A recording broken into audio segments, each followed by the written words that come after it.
Dr. Diana Green, Superintendent of Manatee County Public Schools.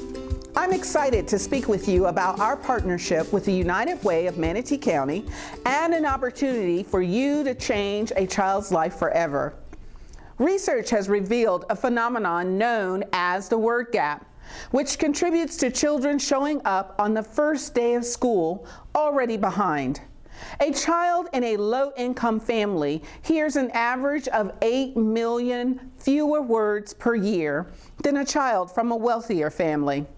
That's more than 30 million fewer words by the time the child turns 4. Reading Pals is an early literacy initiative in 5 of our Title I elementary schools. The program focuses on ensuring children have been exposed to language, vocabulary, and the wonders of literature with the goal that all children will be reading on grade level at the end of 3rd grade. United Way of Manatee County engages, trains, and deploys volunteer Reading Pals who dedicate 1 hour a week for 25 weeks to read to and with a child. Reading Pals provides 1 book a week for each child's home library, and that's 25 books each year for each child. And the Reading Pals program is incorporating technology. Footsteps to Brilliance is a digital program that contains a library of age-appropriate, animated, fiction and nonfiction ebooks in both English and Spanish. It enhances vocabulary development through stories, nursery rhymes, and educational games.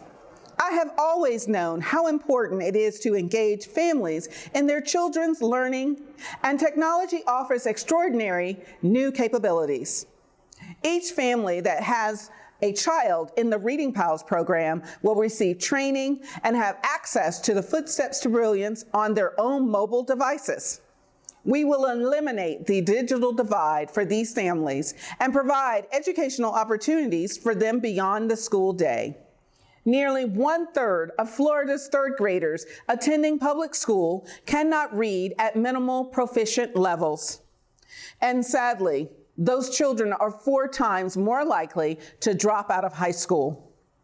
United Way of Manatee County is a catalyst for creating a lasting change in our community. I invite you to become a part of this movement and become a Reading Pal. Read to a child.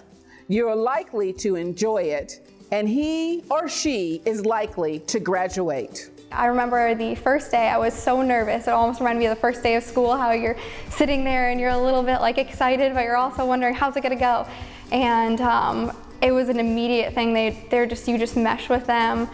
They're so easy to form a relationship with, and they're so excited to be there and have your one-on-one attention. I would definitely recommend it to anyone who's considering it. The program is a guided reading mentorship with kindergarten students. So we bring volunteers from the community, like myself, to read with kindergartners at area Title I schools.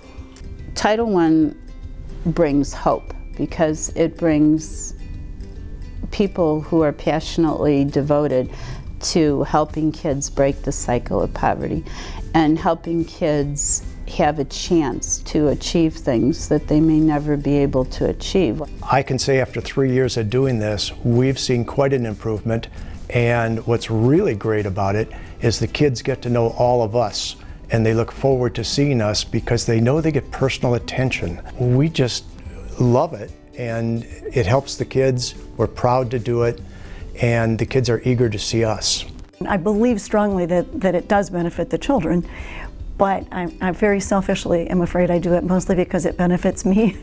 It was sort of a fix. I missed that classroom atmosphere.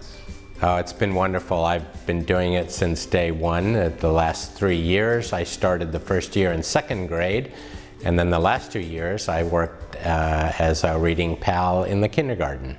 For anyone who's considering doing it and is a little worried that they're not well equipped, I would definitely recommend it. I remember I was very nervous that me and my pal weren't on schedule because I'm such a type A person, so I was really nervous that we weren't finishing the book each session, but it's really more about fostering that love of learning and building that relationship with your kiddo. So you don't have to worry about finishing the book or doing this or being a certain way or having a certain background. It's really something anyone can do.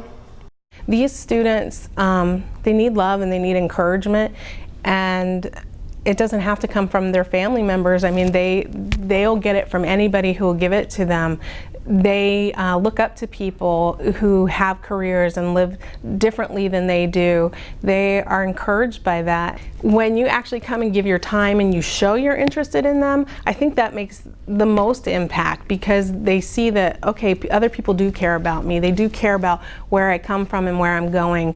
The quality and quantity of language that our children hear in their first 4 years contributes to their cognitive development, and the interactions children have with language in their earliest years form the foundation of their ability to be able to read and to comprehend what they read later on. In fact, we know that 90% of all children's critical brain development occurs by age 5. When children are read stories, they encounter new words beyond the words that they would hear as families go about their daily business together. When we all read to children, they hear more complex and sophisticated language, which becomes the building blocks of their literacy and language development. Research shows that early reading experiences, opportunities to build vocabularies, and literacy-rich environments are the most effective ways to support the development of pre-reading and cognitive skills that ensure that our children are prepared for success in school, including grade-level reading and throughout life. It is far easier to reach children starting with quality early education experiences than to try and catch them up later on with intervention. The best start is an early start.